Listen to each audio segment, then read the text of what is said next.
एक बार माता अपने सखियों के साथ सुंदर बैठी थी और सखियों के साथ बालू का मूर्ति बनाती थी। रोज बनाती थी माता, है ना। एक मूर्ति रोज का उनका कितने साल का था?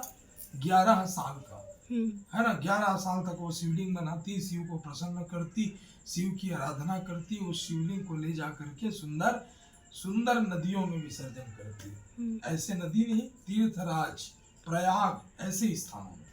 अब ऐसे करते करते कई साल बीत गए तो महादेव ने कहा कि अब इनकी परीक्षा लेनी चाहिए। एक दिन भगवान महादेव परीक्षा लेने के लिए आज जो है तैयार हो गए, और ये विष्णु पुराण में लिखा है ना जी। तो ऐसे इस तरह से शिवलिंग बनाए, और शिवलिंग बनाए तो वो शिवलिंग को जैसे ही वो पूजा करने के लिए जल डालती, पूरा शिवलिंग बिखर जाता जी। अंतिम में शिवलिंग टूट जाता जी। बार बार माँ ऐसे करने लगी, माँ रोने लगी अंतिम में। तब भगवान ग्वाला बन करके कौन आए? भगवान विष्णु आए जी। और विष्णु भगवान ने कहा कि देखो, मैं बना देता हूँ, तुम इतना बनाती हो तो वो पिघल जाता है, तो एक काम करता हूँ, मैं स्वयं बना देता हूँ। स्वयं भगवान ग्वाला बन करके स्वयं बना। अब महादेव शांत हो गए। क्यों?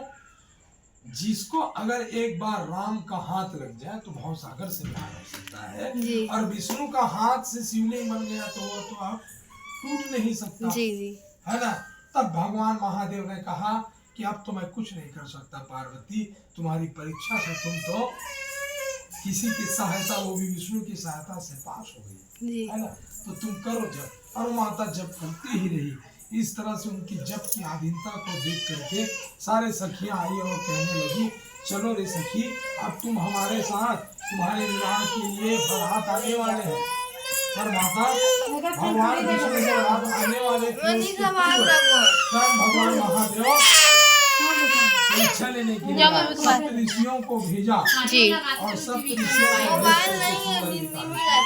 ऐसा विचार करके तब शुरू करवा दिए, और इस तरह से के तब शुक्ल भादों का महीना आया। आज का दिन शुक्ल पक्ष है, तीज का तिथि, हस्त नक्षत्र। उस दिन रेत से शिवलिंग का निर्माण किया माता, और रात भर आज जो है भगवान भोलेनाथ का स्तुति करें जी। दीवानी दीवानी मैं भोले शंकर की, मैं तो प्रेम दीवानी दीवानी शंकर की। गान न जानू मैं बजान न जानू, गान न जानू मैं बजान न जानू,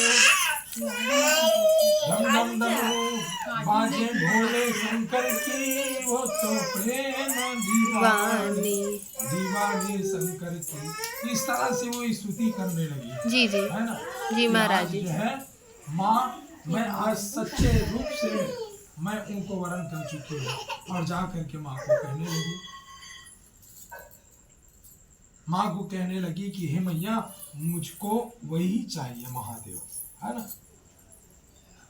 मरघटवासी से शिव कैलासी से, मैया करा दे मेरो प्यार, है ना। वो बार बार निवेदन करने लगी कि उसी से मुझसे विवाह करवा दो, ताकि मैं उनको ही मैं वरुण करूंगी।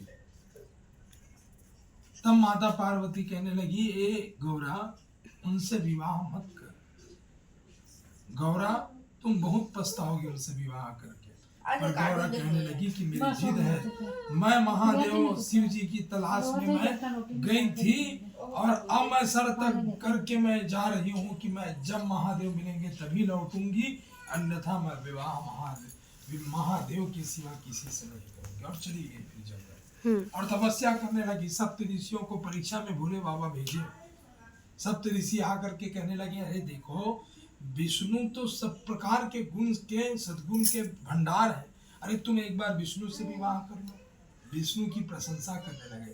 तब वो क्या कहने लगी, मेरे महादेव अगर अवगुण कोई खान है तो भी मैं ये कहती हूँ कि मैं महादेव नहीं मिलेंगे तो मैं कुंवारी रह जाऊंगी, पर विवाह नहीं कराऊंगी। इस जीत को देखकर सप्त ऋषि हार गए, और सप्त ऋषि क्या कहने लगे, हे जय जय जगदम्बे भवानी। माँ, आप तो सचमुच माँ जगदम्बा हो, जो 9 दुर्गा के रूप में इस संसार पर रहती हो और आपकी ही पूजा के माध्यम से ही, और सावन में शिव की पूजा, भादों में गणेश जी की पूजा, पीतर में पितरों की पूजा, और पुनः फिर आप जगदम्बा आ जाती हो और जगदम्बा की पूजा होती है। इसलिए अब हम जान गए कि आप किसी की बात नहीं मानोगे। लगन पत्रिका बनाया गया देवताओं के द्वारा और देवतागण सब मिल करके सुंदर विवाह रचाया। यही कथा भोले बाबा ने माता पार्वती को बताया। और इसका आशय देखिए इस कथा का कि जो माताएं आज भी श्रद्धा से विश्वास से इस व्रत को रखे और शिव जी का अभिषेक करे तो उनके पति को दीर्घायु की प्राप्ति होती है, अकाल मृत्यु का हरण होता है और महादेव की कृपा प्राप्त होती है। बोलिए महादेव शंकर की जय, गौरी मैया की जय। अर्थ हरि